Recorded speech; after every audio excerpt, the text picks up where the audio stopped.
Dios los bendiga, hermanos que nos escuchan a través de este medio. Vamos a continuar con este tema que está bastante interesante. Es el tema de el progreso de la salvación. Bueno, el propósito y el progreso de la salvación, pero ya vimos la parte del propósito, que era un propósito, si usted se recuerda, un propósito doble, ¿no? Y veíamos la semana pasada el primer paso del progreso de la salvación. El primer paso dijimos que era la presencia de Dios. En el segundo paso, que lo encontramos ya en el versículo número 29 del capítulo 8, hablamos de la predestinación. Es un tema, pues también es bastante complejo, ha sido de mucho... Bueno, en realidad lo que ha sido de mucho debate es la parte de la presciencia que se ha tomado como predestinación. Pero en realidad estamos hablando de la presciencia, el debate que hay, ¿no? Tenemos ahí los conceptos medios equivocados. Eh, Todo eso que veíamos la semana anterior acerca de la presciencia, nosotros lo denominamos comúnmente como predestinación, pero la predestinación no es así, porque la predestinación sigue después de la presciencia de Dios. Es como el primer paso del progreso de la salvación está dividido en esas dos partes, tiene esos dos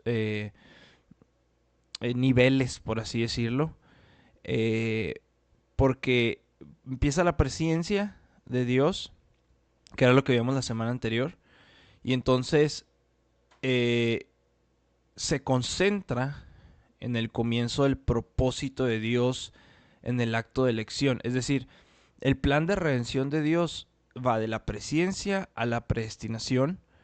Eh, y la predestinación se trata del propósito de Dios en la elección en su presciencia. No sé si me explico. Es el propósito de la presciencia, es la predestinación. La palabra predestinación, porque dice en el versículo, si usted se recuerda, o bueno, si usted lo tiene ahí, espero que lo tenga ahí, en Romanos 8, en el versículo 28, en la parte segunda, eh, la parte 29, perdón, la parte segunda dice, porque a los que antes conoció, dice, también los predestinó para que fuesen hechos conforme a la imagen de su Hijo. Es decir, es el propósito de. ¿Sí?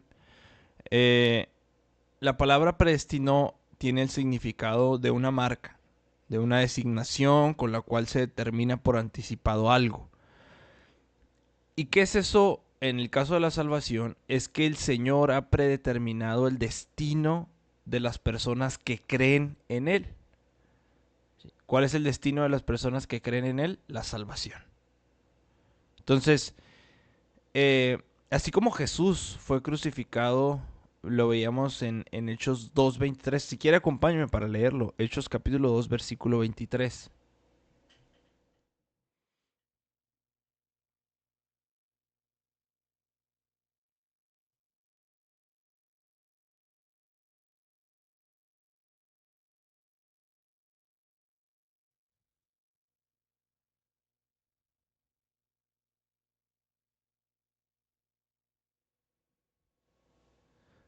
Hechos capítulo 2, versículo 23 dice, a Jesús, entregado por el determinado consejo y anticipado conocimiento de Dios, prendisteis y matasteis por mano de inicuos crucificándole. Eso era uno de los ejemplos que veíamos la semana pasada, si usted se recuerda.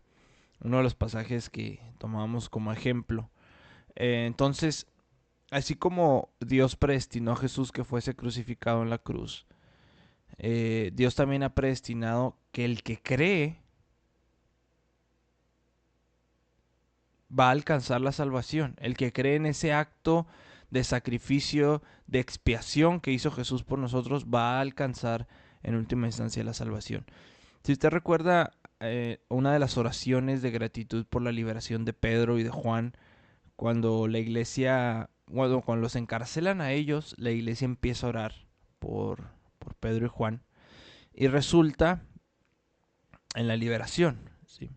En la liberación. Y hay algo bien interesante en la oración de alabanza, una vez que son libertados, Pedro y Juan, hay algo bien interesante en la oración que hacen en Hechos capítulo 4, versículo 27 y 28, si me acompaña ahí más adelantito de donde estábamos. Hechos 4, 27 y 28.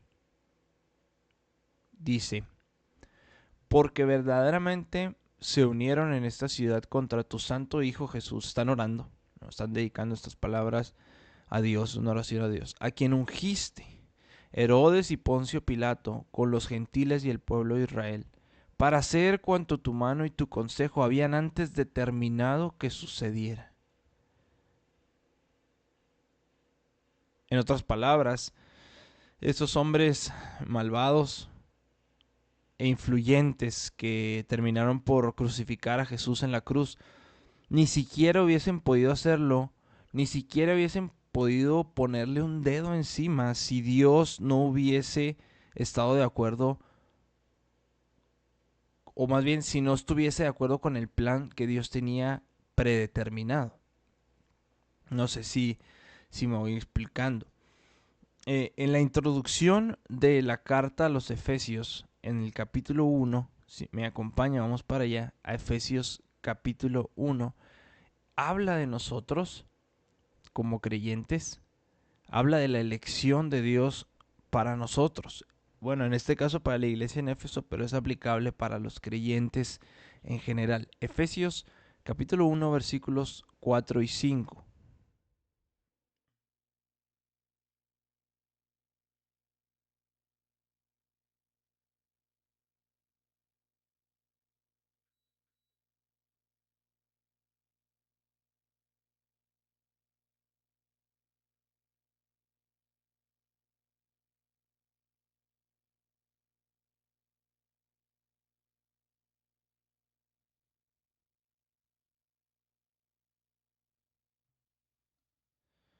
Dice la palabra que Dios el Padre, porque ese es el contexto, nos escogió en Él. ¿En quién? En Cristo. Nos escogió en Cristo antes de la fundación del mundo con un propósito.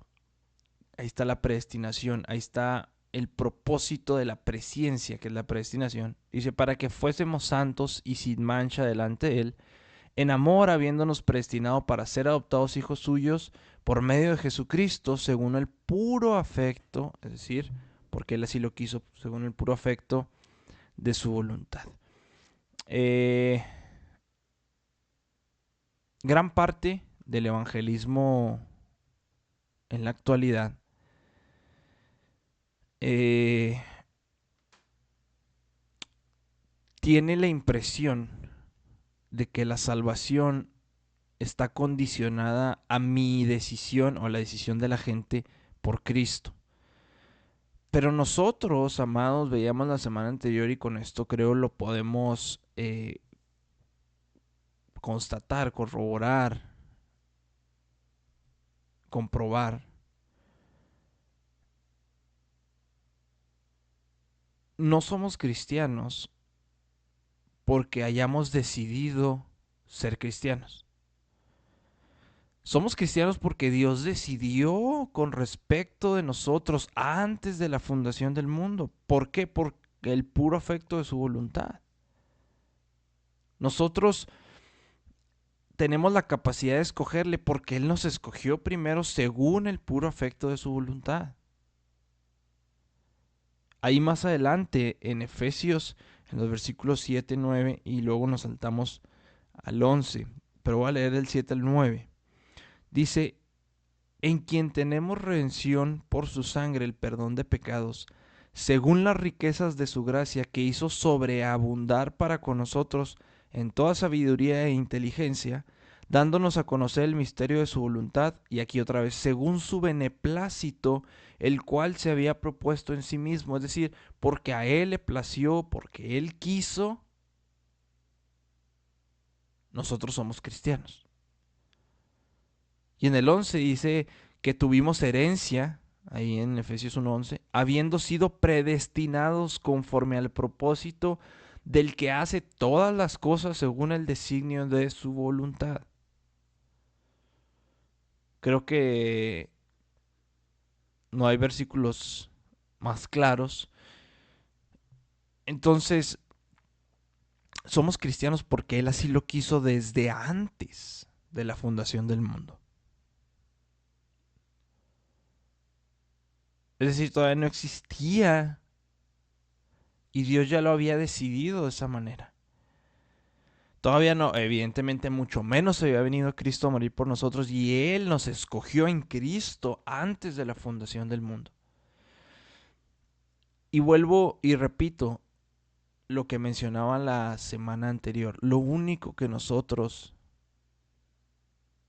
tenemos que hacer es estar bien agradecidos con Dios, estar siempre humillados delante de su mano poderosa, porque no merecemos nada.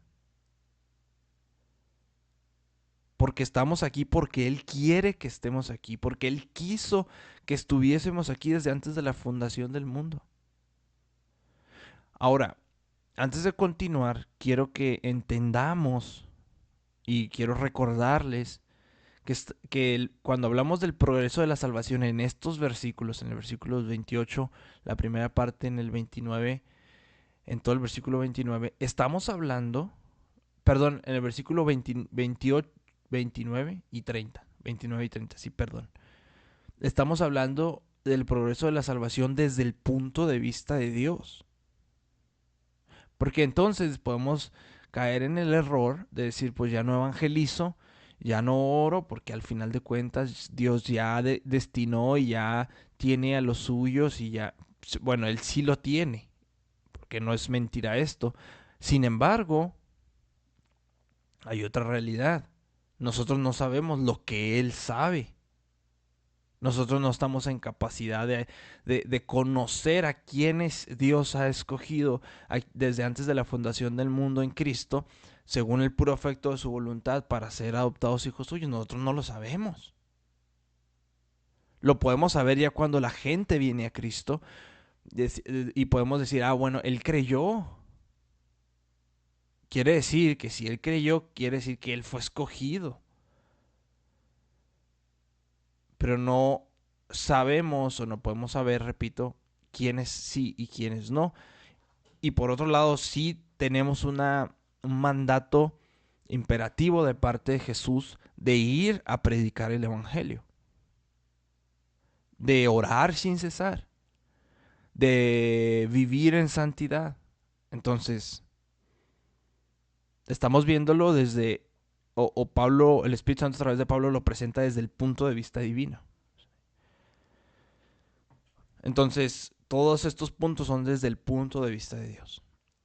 Pero continuamos, ¿no? Continuamos a la segunda, al tercer paso, es la presciencia, la predestinación, y luego viene el llamamiento en el versículo 30 de Romanos capítulo 8, Romanos 8:30, si me acompaña, yo les recomiendo siempre que tengan, o sea, el pasaje principal, siempre lo tengan como dividido, y ya después de ahí se mueven por toda la Biblia, para que puedan regresar rápido, ¿no?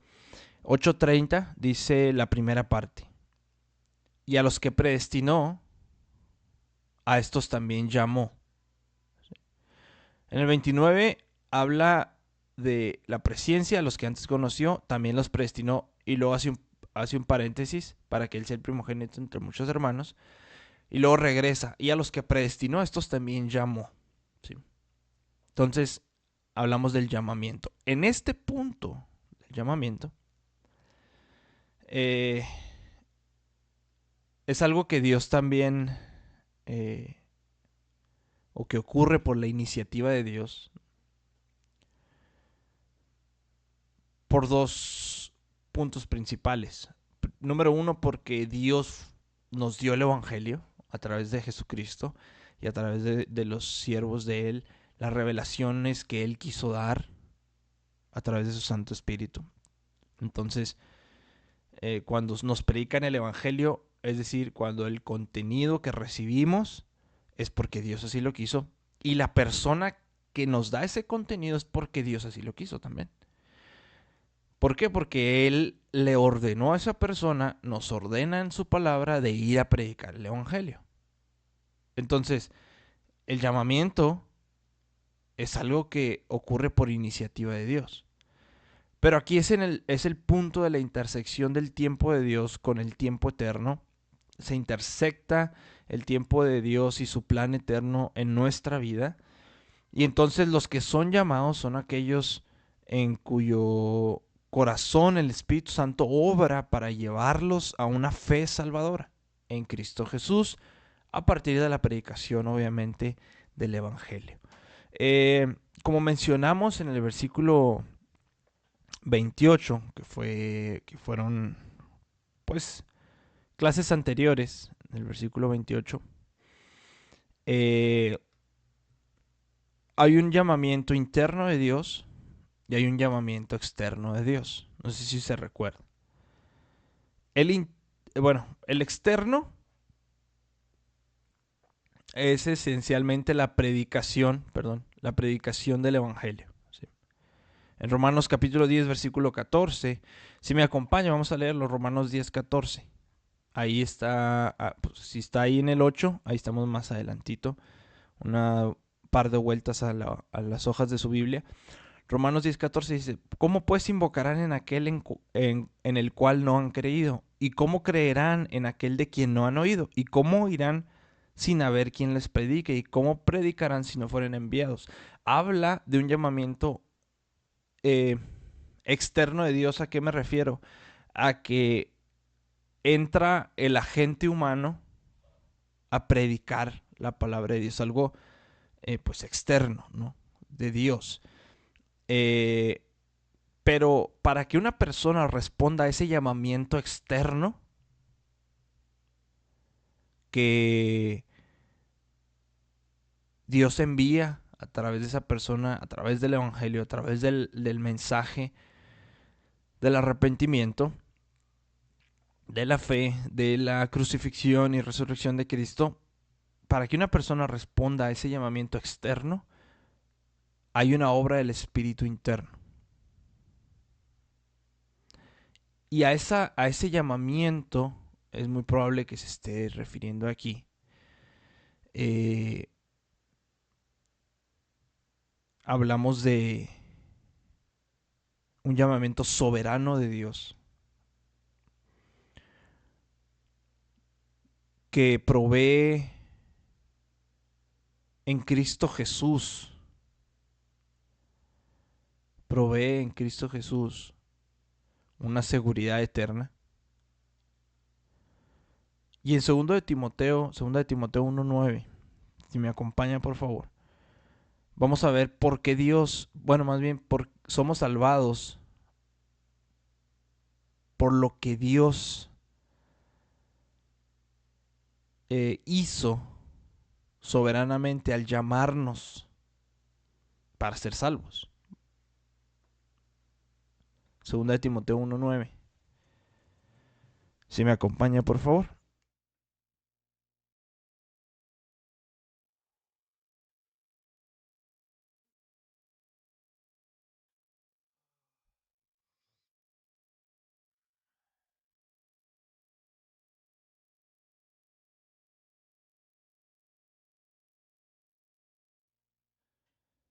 El contexto está hablando de Dios, ¿sí?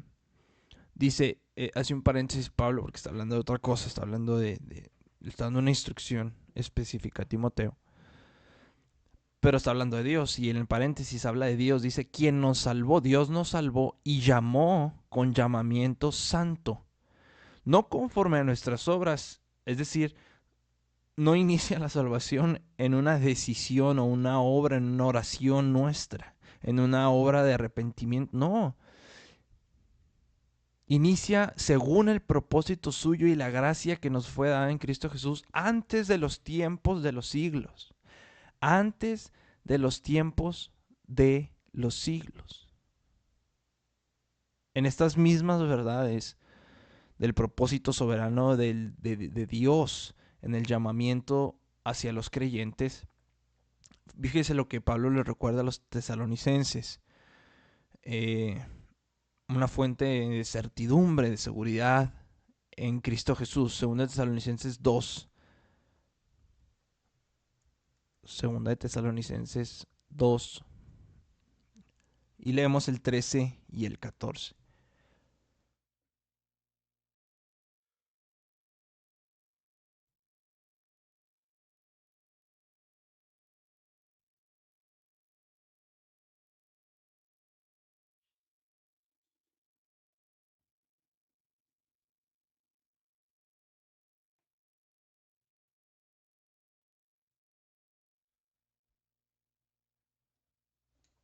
Segunda de Tesalonicenses 2, 13 y 14 dice, pero nosotros debemos dar siempre gracias a Dios respecto a vosotros, hermanos amados por el Señor, de que Dios os haya escogido desde el principio, otra vez, para salvación, mediante la santificación por el Espíritu y la fe en la verdad, a lo cual os llamó, aquí está, otra vez en pasado, os llamó mediante nuestro Evangelio para alcanzar la gloria de nuestro Señor Jesucristo.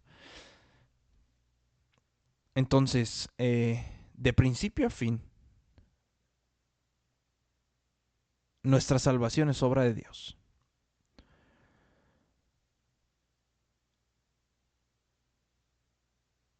No hay lugar para gloria humana, evidentemente. Y entonces, desde el punto de vista de Dios, estamos hablando de un Dios soberano, de un Dios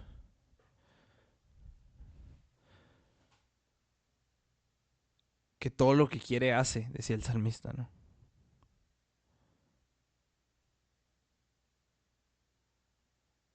Y que en su misericordia nos ha escogido para Él, literalmente, para Él. Y hay muchas verdades complejas de la palabra de Dios, pero que sin duda alguna podemos estar seguros que están en una armonía divina perfecta. Pero las escrituras enseñan muchas verdades que a nuestra lógica parecen contradictorias inclusive. Por ejemplo, enseñan que Dios es uno, pero con la misma claridad que enseñan que Dios es uno, enseñan que ese uno está compuesto por tres, del Padre, el Hijo y el Espíritu Santo. De igual manera, nos enseña que Jesús es Dios, pero que también fue plenamente hombre.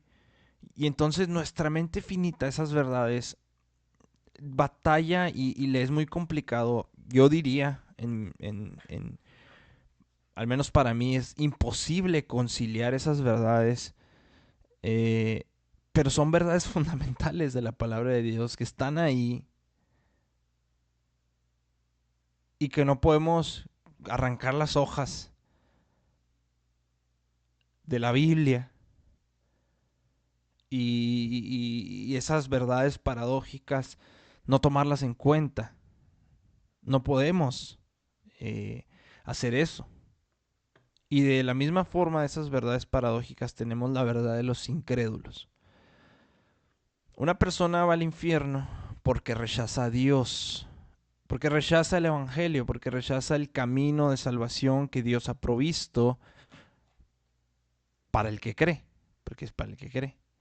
Y acompáñeme a Juan capítulo 3 versículo 18, por favor. Juan capítulo 3 versículo 18.